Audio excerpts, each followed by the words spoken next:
Bonjour mesdames et messieurs, bienvenue à l'émission des Frères Tadros. Est-ce que la démocratie existe ou c'est deux têtes du même monstre?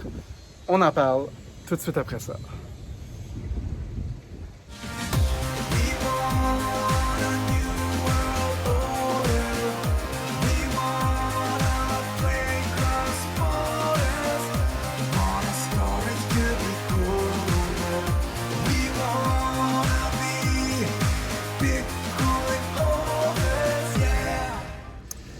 Bonjour tout le monde, beaucoup de choses à dire sur ça. C'est un sujet que j'aime beaucoup. Moi, j'ai toujours dit que la démocratie n'existe pas. C'est une intuition. Maintenant, on voit qu'avec les machines dominionnes, avec les élections qui sont fraudées au maximum, que la démocratie est quasi inexistante. Ils ont même répertorié ces machines qui ont été utilisées dans beaucoup d'autres pays pour élire leur tout-puissant président. Donc, la démocratie n'a pas jamais réellement existé, ça a toujours été truqué. J'ai souvent entendu dire aussi que si c'était, on pouvait vraiment élire des présidents ou des gens au pouvoir avec ça, ça serait illégal. Avant de commencer, je vais juste vous lire un petit dicton, un proverbe. In English, the greatest power is not the power of governments, but it is the power of good and how you harnessed it for the good of people. Donc, en français, c'est le plus grand pouvoir de tout, ce n'est pas le pouvoir des gouvernements, mais plutôt le pouvoir du bien et comment on le saisit pour faire du bien dans l'humanité. La question qui se pose de ce temps-ci, c'est est-ce que les gens veulent encore se faire gouverner? Quand on voit que les États-nations sont en dérive complète avec ce coronavirus, on se demande encore si ils sont pertinents. Et on voit que le problème est même pire avec comme les mondialistes qui veulent faire passer leur dictature via une dictature techno-sanitaire, des mesures contraignantes. On aurait dit que c'est le bordel complet. Démocratia, démo c'est peuple et gracia c'est le pouvoir au peuple. C'est les Grecs qui ont eu vraiment la première démocratie de toutes. Les Grecs étaient particulièrement bons pour innover. Il y a même des exemples où ils allaient chercher quelqu'un du peuple puis ils le mettaient au pouvoir. Ils faisaient beaucoup de tests. C'était les premiers à réellement faire des démocraties, puis je pense qu'on peut apprendre beaucoup de la façon qu'ils faisaient les choses. Depuis ce temps-là, l'argent s'est beaucoup centralisé, t'sais. Avec les Rothschilds, puis tout ça, puis on voit vraiment un contrôle complet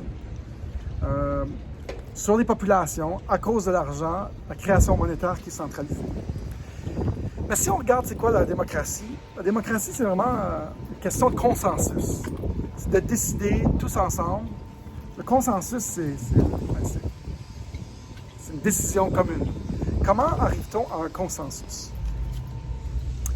Après la crise de 2008, pas la première, les nombreuses crises économiques, mais après la crise de 2008, il y a eu des gens, des anarcho-capitalistes, des geeks, des gens qui connaissaient la cryptographie, qui ont décidé de créer la première monnaie décentralisée en 2009. Ça fait maintenant 11 ans. Il y a des gens qui se promènent sur la piscine. On va leur dire allô. Ce qui me dérange sinon. What's up? Ils sont beaux.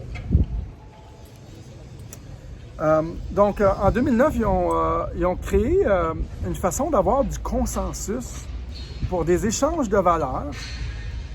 C'est évidemment l'invention du Bitcoin. Pour l'échange de valeurs, un consensus sans autorité centrale. C'est-à-dire qu'on pouvait, à partir de 2009, les anarcho-capitalistes, les hacks, les nerds, les hackers, ils ont dit « Hey, ça n'a pas de sens qu'ils sauvent toutes les banques avec les millions, les trillions de dollars, puis ils ne sauvent pas le peuple. » Puis on était rendu assez loin technologiquement pour créer des systèmes cryptographiés pour que la décision que si je vous donne 10 $, qu'il n'y a pas une banque entre nous deux ou un pays. Et c'était effectivement la naissance du premier échange de valeurs décentralisé. On y revient à ça, on va y revenir. Moi, ce que je trouve spécial, c'est qu'on est capable sur Facebook de voter pour des pouces par en haut, des pouces par en bas, pour plein de choses, mais on n'est pas capable de voter pour des politiciens avec cette même plateforme-là. C'est comme si on est archaïque, c'est désuet, notre système, on est non évolué. Je trouve qu'en 2020, aujourd'hui, on est vraiment confronté à réévaluer tous nos systèmes de société, à repenser toutes les formes d'autorité et les façons dont on travaille en société. En fait, tous les systèmes de société sont mis au grand jour, les arnaques sont dévoilées, les systèmes défaillants sont dévoilés plus que jamais. Donc, je pense qu'on va voir vraiment des innovations venir à cause de ça. Et surtout à cause de la technologie du blockchain ou de la crypto-monnaie depuis 2009. Il y a des gens comme moi, comme mon frère Eric, beaucoup de gens d'un peu partout qui réfléchissent à ce problème de consensus, ce problème de nouvelles façons de décider sans autorité centrale. Ça va nous amener vers, je pense, une nouvelle société. Je trouve qu'avant le COVID, c'était plutôt simple de réfléchir à ça. Après COVID, on dirait que personne ne veut se faire gouverner. On s'est tellement fait avoir par les formes d'autorité. On devrait être nous-mêmes notre propre source d'autorité, pas dépendre des gouvernances, des gouvernements, mais il reste que je pense qu'on va toujours quand même avoir certaines centralisations des décisions ou du pouvoir ou des choses. L'important, c'est que le pouvoir se centralise toujours.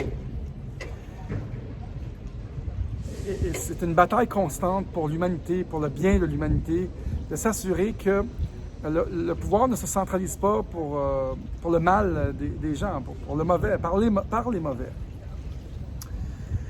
Je vous lis un autre petit dicton de Buckminster Fuller. It is now highly feasible to take care of everybody on earth at a higher standard of living than ever before. It no longer has to be me or you. Selfishness is unnecessary. War is obsolete. It is a matter of converting high technology from weaponry to livingry. Je pense que les humains ont un peu d'évolution à avoir pour pouvoir cohabiter, s'auto-gouverner. Quand on fait des bombes nucléaires et qu'on peut se tuer d'un seul coup toute la planète au complet, je pense qu'on a beaucoup d'évolution à faire. Ce que cette dicton-là dit, c'est qu'on pourrait servir toute la population mondiale, aider tout le monde de façon équitable et beaucoup plus qu'avant, à un plus haut standard. On n'a plus besoin d'être égoïste. Et la guerre est obsolète. Il faut prendre la technologie pour faire des guerres et des armes et faire la technologie pour mieux vivre pour tout le monde. Il y a un nouveau concept qui s'appelle la démocratie liquide que j'aimerais vous parler. La démocratie liquide, c'est la démocratie représentative, comme nous avons aujourd'hui, républicains, démocrates, libéral, conservateur. Donc, on va élire des représentants. Donc, ça, c'est la démocratie représentative. Il y a aussi la démocratie directe. La démocratie directe, ce serait nous qui serions capables de voter directement sur notre téléphone. On est rendu là. Mais la démocratie, un mix entre la démocratie directe et la démocratie représentative, c'est la démocratie liquide. Vous pourriez, par exemple, sur Facebook, disons que je deviens un politicien d'un coup, il n'y a pas grande chance, mais mettons, vous mettez en charge tous les projets reliés à la démocratie. Je deviens un représentant public. Et par Facebook, vous me donnez votre vote. Et donc, vous faites un vote direct. Démocratie, vote direct. Je deviens votre représentant. La démocratie liquide, c'est le suivant. Si moi, en tant que politicien, pour vous, je fais un faux pas, et je ne suis pas très bon, et vous ne me faites plus confiance, vous pouvez maintenant retirer le vote. Vous me retirez ce vote-là pour ce sujet-là pour lequel j'ai pris votre vote et vous le donnez à quelqu'un d'autre. Par exemple, vous pouvez le donner à Amélie Paul ou à Alexis Cossette, qui s'occuperaient maintenant de ce vote-là. Donc, on peut déléguer le vote, on peut voter directement. Ça, on appelle ça la démocratie liquide. Il y a des gens qui se penchent là-dessus. La raison pour laquelle c'est vraiment interrelié à la nouvelle technologie qui s'en vient, c'est que dans les prochains 5 ans, il devrait y avoir des grandes compagnies de technologie 2.0. Il devrait y en avoir à peu près 5. Je vous fais une prédiction qui m'a été transférée par un ami de Silicon Valley, un milliardaire qui a investi dans Hotmail, Tesla, Coinbase, presque investi dans Google, mais il a fait, je pense, 32 unicorns. Il a investi dans 32 unicorns. Les unicorns, c'est des compagnies qui réussissent à faire 1 milliard et plus de profit. Donc, un gars qui connaît bien la technologie, c'est maintenant un ami personnel, un gars à qui j'ai proposé nos projets de citoyen digital, Digital World Citizen, et certaines de ces idées-là. Et lui, il m'a fait une prédiction. Il m'a dit, Daniel, il a investi dans Skype aussi. On s'est parlé sur Skype. Tim Draper de Silicon Valley. Puis Tim Draper, il y a à peu près 2 ans, quand on a eu une conversation, il me dit, Daniel, écoute-moi bien.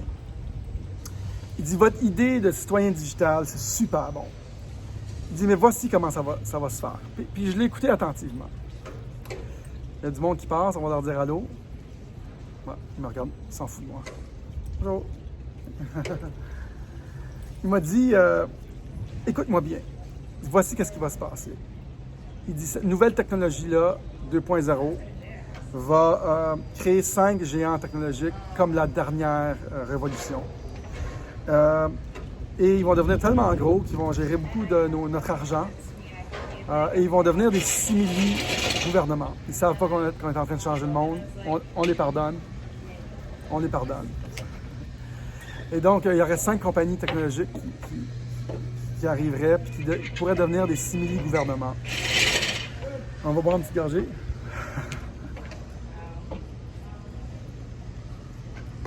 C'est ça l'avantage de faire des affaires en public.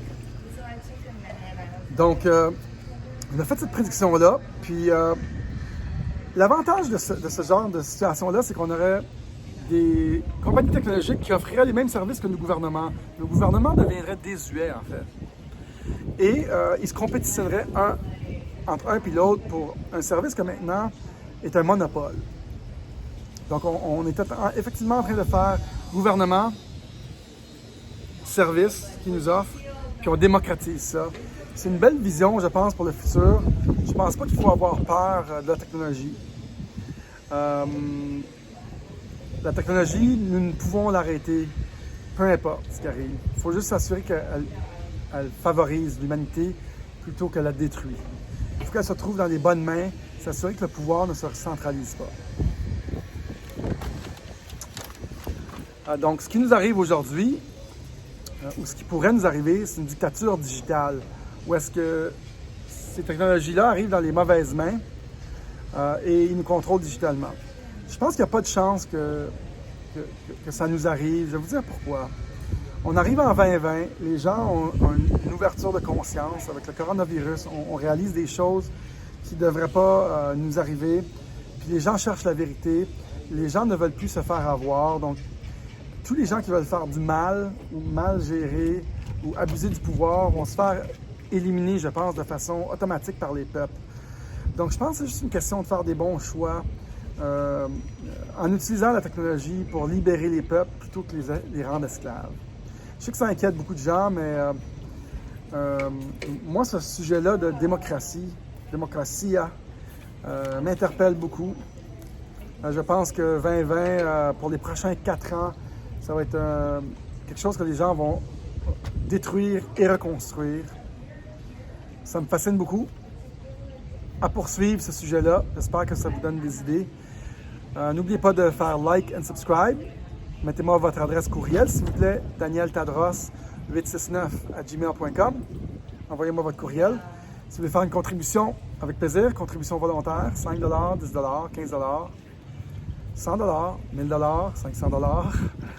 Tout est apprécié. danieltadros869@gmail.com. venez nous rejoindre sur Patreon où est-ce que je vais poster des choses plus fun.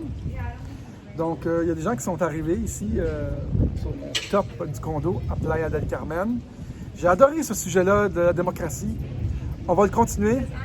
Est-ce que la démocratie existe réellement? Avec ce qui se passe avec le système de vote, je pense que ça fait pas mal longtemps que la démocratie n'existe plus. Ciao, bye. Namasté.